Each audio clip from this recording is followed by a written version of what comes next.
Hello everyone and welcome back to another video from Apps Academy. In this video, I'm going to show you how to make your face appear slimmer on the Snapseed application. So let's get started right away.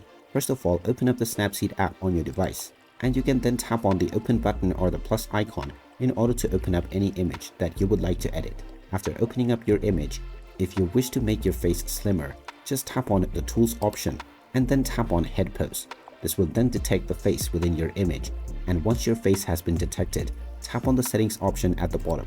From here, in order to increase or decrease the size of your face, choose the focal length option.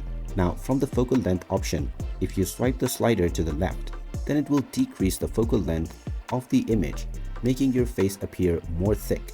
And if you wish to make your face appear slimmer, move the focal length toward the right side, and this will now change the perspective of the focal length so that your face will appear more slimmer. This will work much better if your face is directly facing the front of the camera.